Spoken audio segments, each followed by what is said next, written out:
Welcome back to a brand new video of the Target Individual Program, Target Individual Experience. So it's Saturday. Here with the kids. Woke up about an hour ago. We had breakfast, and then um, getting the kids to clean up, get them to clean down their computer desks, clean down their keyboards, their monitors, clean down their bed. All these different things, right? Because it's cleaning day for me. That's what I normally do on a Saturday, is get up, clean, eat breakfast, and then clean afterwards. Um, and again, I talk about this that whenever I'm teaching my kids anything, they will use the police sirens. Okay, when my kids finish eating, I told them, okay, you guys got to clean up. All of a sudden, they start using the police sirens, right, to intimidate and stuff like that. And again, understand how people can become a certain way. It is not just because of childhood trauma, but it's because of a program that's childhood trauma is part of that program, right? And then the use of the police, the use of money, position to entice, right?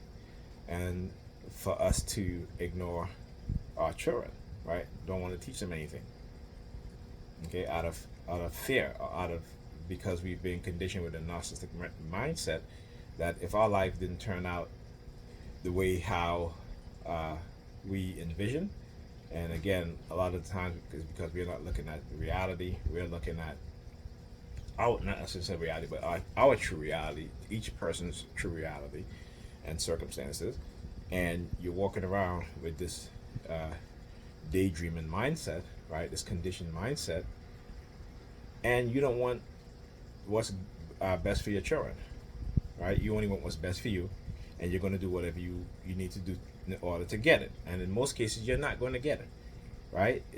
They're dangling the carrot in front of your eyes, okay? And your children, your health is going to suffer, not just your physical health, but your mental health is going to suffer, and also your children's physical and mental health as well. But again, particularly when it comes to us as black people, particularly in black women, they have them chasing fun. This is the part of the destruction of the black family, right? Because our women have been conditioned with this hyper sexualized mindset and this hyper materialistic mindset. And you don't have to agree with me. You can go look at the statistics, go look at what women are saying, particularly black women are saying, when it comes to dating, when it comes to the type of men that they want, type of men that they don't want. And it's funny because I always say, for black women, they hold a degree as the holy grail. But a degree is not the holy grail, even in your relationships, right? You look at the statistics of white people, and I compare us to white people in certain sense because, again, we hear a woman, as a black man, we hear a woman talk about, what black men lack. But they fail to understand and really truly understand the reason why most black men are in a negative position. Okay? So they fail to understand the war against particularly black men, not just on black people, but particularly young black men and black boys. Right? So they have this delusional mindset. And so while they're trying to be men, trying to get the bag, running up their body counts in terms of sexual experiences, they don't understand the psychological damage that they do to themselves and the biological damage. So rampant STDs, not getting treated for STDs because most women, not say most women, but a lot of women are asymptomatic, right? So they don't get tested. Go look at within the past 5 years since COVID, right? The increase in STDs, and particularly within the black community. And you can look at Atlanta, you can look at Houston, Texas, where you have black women who are pregnant and giving birth. That you have a high rate of STD infection amongst newborn, which causes neurological damage, also eyesight damage, right? So they don't even think about these things. They don't think about it because of a conditioned mindset. So when I look at us as a people, I look at, and not just as TIs, right? Because I know TIs, we are conditioned. Doesn't matter what ethnicity you are, no matter what color you are. If you're a TI, you are conditioned negatively, period. And it's because, again, this is non-consensual human experimentation, most likely a microchip, and the government is trying to get away with doing what they've done to you by villainizing you or even setting you up. Okay, understand that once and for all, right?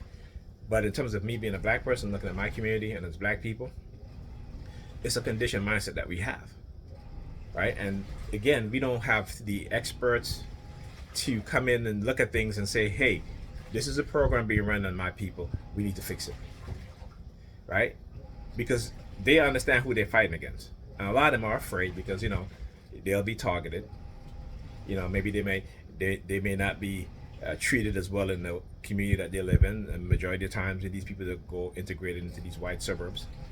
And I say white suburbs because the vast majority of people that live there are white, with a few black people, right?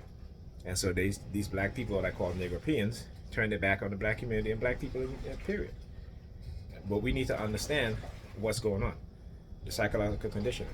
The fact that I get up on a Saturday, feed my kids breakfast, then we're cleaning, and they don't like that they're using the police siren to intimidate me into not teaching my kids how to clean, doing their homework. It's always police sirens. It goes to show you again that they don't have a problem with me. They have a problem with my family bloodline, or even my bloodline going forward, because of my interaction. Hold on a sec. With my kids and teaching them the truth, not the fantasy, but teaching them the truth, so that when they grow up, they can become better young black men and black women. And this is what they don't want us to be, and this is what the vast majority of us don't want our young people to be. Right? So I'll talk to you guys in the next video.